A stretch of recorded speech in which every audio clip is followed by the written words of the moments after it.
Hello good drama followers. Episode के start में डोंगू अपनी डेटिंग एकेडमी में जा रहा होता है और डोंग और पैरी उसका पीछा कर रहे थे। वो उसके पीछे पीछे एकेडमी के अंदर चले जाते हैं। रिसेप्शन वाली लड़की उन दोनों की झलक देखकर इम्प्रेस हो जाती है। जब वो उसे उस जगह के बारे में पूछते हैं तो वो लड़की बताती है कि यह एक डेटिंग एकेडमी है जहाँ हम लोगों को प्यार के बारे में सिखाते हैं। अंदर डोंगू बाकी लोगों के साथ बैठा क्लास ले रहा होता है। उनका टीचर उन लोगों को सबसे पहले अपनी डेटिंग हिस्ट्री बताने को बोलते हैं।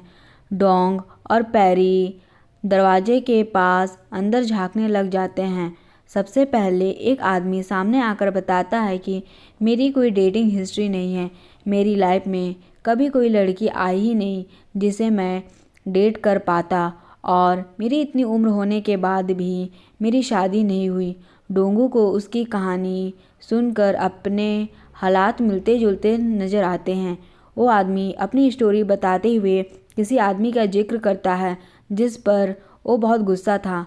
डोंगू को गलतफहमी हो जाती है कि वो उसकी बात कर रहा है, इसलिए वो क्लास से निकलने लगता है तो टीचर उसे रोककर पूछ लेता है कि तुम क्लास छोड़कर कहाँ जा रहे हो।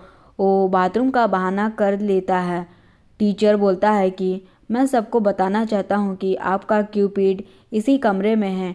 ये सुनकर डोंगू और बाकी दोनों हैरान हो जाते हैं कि इसे कैसे पता चल गया, लेकिन वो टीचर बोलता है कि आप सबका क्यूपिड मैं हूँ और मैं ही आपको आपके प्यार से मिलवाऊँगा।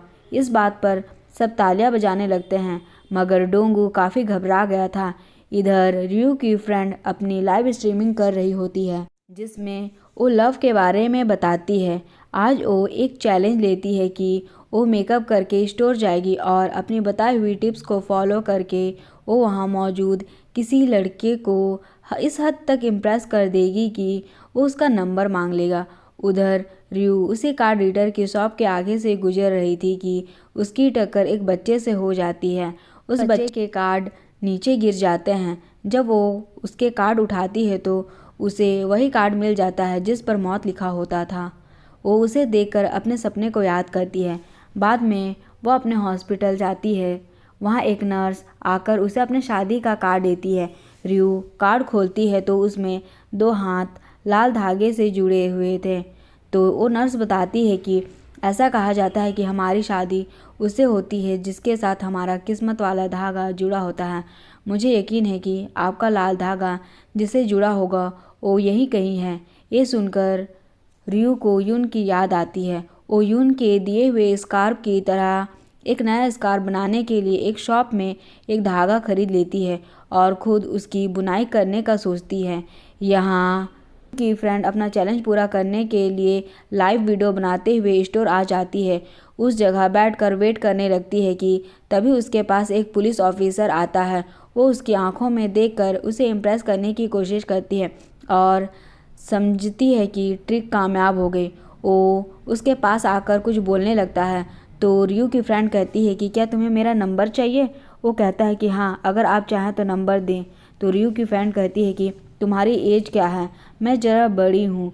तो पुलिस ऑफिसर कहता है कि अच्छा, तो इस फ़ोटो में जो आपके साथ लेडी है वो भी बड़ी उम्र की है। तो रियू की फ्रेंड कहती है कि क्या तुम्हें उसका नंबर चाहिए। वो कहता है कि हाँ। तो इस पर रियू की फ्रेंड शर्मिंदा होकर कैमरा बंद कर देती है। एक्चुअली में कल रात लापता होने वाली लड़की इसी स्टोर से गायब हुई थी।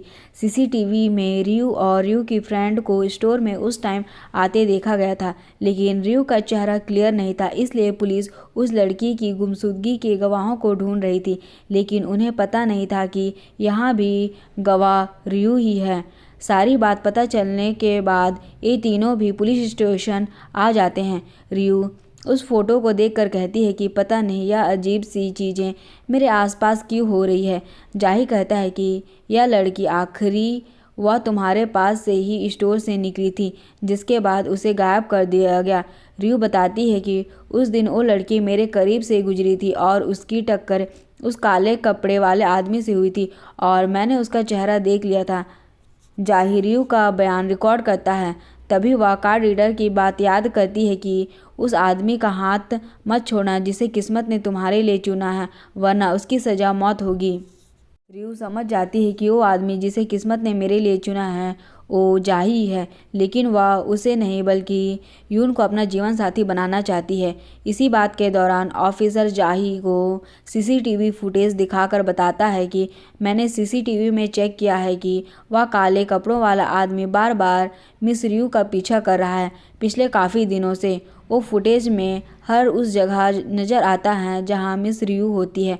शायद उसने इस लड़की को भी इसलिए लापता किया होगा क्योंकि यह मिस रियू के करीब थी और उस आदमी से टकरा गई थी। इसी बात के दौरान खबर मिलती है कि वो बस वाली गवाह लड़की भी मर गई है। यह सुनकर सब वहाँ शॉक हो जाते हैं और रियू को सदमा लगता है। बाद में वह कहती है कि उसकी जान मेरी वजह से गई, मैंने ही बताया था कि मेरे अलावा कोई और भी गवाह है। तो रियू की फ्रेंड कहती है कि तुम भी गवाही मत दो, यह बहुत खतरनाक है। तो रियू कहती है कि क्या वो मेरी जान बख्श देगा, मैंने उसका चेहरा भी देख लिया है और अब मैं उसे याद करके ही रहूँगी। अब रियू को फिर से हिप्नोसिस रूम में लाकर उस टाइम को याद करने को कहा जाता है जब वो स्टोर के बाहर खड़ी थी। रियू उस लम्हे को याद करने लग जाती है तो डॉक्टर उसे उस आदमी का चेहरा याद करने को कहता है।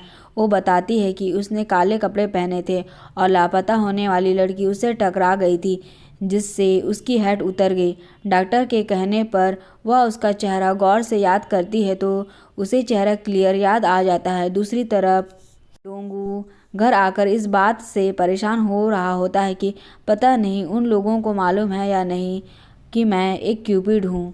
वैसे मैं क्यूपिड की तरह दिखता हूँ, मैं फेरी जैसा हूँ, तो फिर मैं अपनी पहचान सबसे कैसे छुपाऊँगा और मुझे हर हाल में क्लासेस भी लेनी हैं।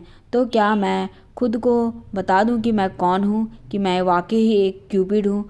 वो यही सोच रहा था और इधर डोंग और पैरी लोगों के दिलों पर तीर चलाकर उन्हें एक दूसरे से प्यार करवा रहे थे। काम खत्म होने के बाद वो बिल्डिंग की छत से शहर का नज़ारा देखते हैं। पैरी कह रहा होता है कि हम तीर के गोल्डन होने पर इस दुनिया से चले जाएंगे, लेकिन डोंग और यून अलग अलग चक्रों में पड़ गए। अगर यून ने किसी से फिर से प्यार कर लिया या कोई गड़बड़ कर दी तो उसके साथ बहुत बुरा होगा। मैं तो सोच कर भी डर जाता हूँ। यहाँ यून रियू को घर पर छोड़ने आता है लेकिन वह स्नो देखकर वहीं रुक जाती है। वह उसे बचपना छोड़कर घर जाने को कहता है मगर वह कहती है कि मैं किसी के डर से इतना खूबसूरत मंजर क्यों मिस करूं। यह बोलकर वह बर्फ़ को पकड़ने की कोशिश करती है जो देखकर यून को जू की याद आती है क्योंकि वह भी बर्फ़ के मामले में ऐसी ही करती थी। वह उसे आकर बताती है कि तुमने मुझे एक स्कार्फ दिया था लेकिन उस पर उस डॉग का खून लग गया था जिसे मैं रेस्क्यू की थी। मैंने अपने हाथों से तुम्हारे लिए वैसे ही न्यू स्कार्फ बनाया है। वो उसे वो स्कार्फ पहनाते हुए कहती है कि जानते हो जब मैं ऑर्फनेज वालों को मिली थी तब एक बर्फीली रात थी और मैं एक सफ़ेद स्कार्फ में लिपटी हुई थी। मेरी कुछ पुरानी यादें तुमने आकर ताज़ा की है, इसलिए मैंने फ़ैसला किया है कि मैं अपनी किस्मत से लड़ूंगी। मैं किसी और से नहीं, सिर्फ तुमसे प्यार करती हूँ। तुमने मिलने की एक कोशिश तो कर सकती हूँ। यून चुप करके उसकी बातें सुनता रहता है। रियू अपनी बात कहकर अपने घर की तरफ जाने लगती है तो यून को जू की बातें याद आती है कि तुम पछताते तो होगे ना कि तुमने मुझे एक और बार प्यार से क्यों नहीं देखा। यून ये सब याद करते हुए रियू की तरफ बढ़ने लगता है और उसे पकड़कर गले लगा लेता है क्योंकि जू ने कहा था कि तुम पछताते तो होगे ना कि मुझे एक और बार गले क्यों नहीं लगाया। जू की बातें याद करते हुए रियू को गले लगाए रखता है और रियू को भी बहुत अच्छा लगता है। बाद में पुलिस टीम इस बात पर हैरान हो जाती है कि उस कातिल ने यूनसी के केस के हर गवाह को मार डाला लेकिन रियू को जिंदा क्यों छोड़ा और इसकी कोई वजह भी समझ नहीं आती।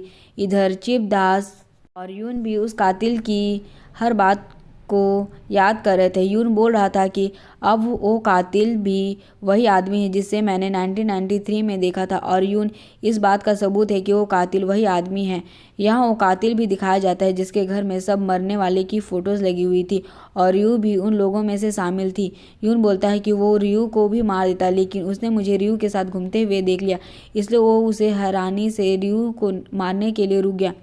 29 साल पहले वाला पुलिस ऑफिसर यानी मैं आज भी यहाँ कैसे आ गया, वो मुझ पर नज़र रखने के लिए रयू को मार नहीं रहा। यहाँ दिखाया जाता है कि जो लड़की लापता हुई थी उसे उस कातिल ने अपने घर में बांधा हुआ है और अब वो उस लड़की को मारने वाला था।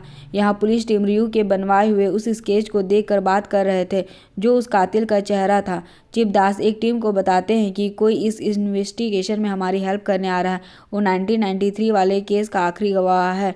तब वो गवाह अंदर आता है जो कि यून ही था। सब उसे देखकर हैरान हो जाते हैं और जाही सबसे ज़्यादा हैरान था। यहाँ मेरा एपिसोड ख़त्म होता है।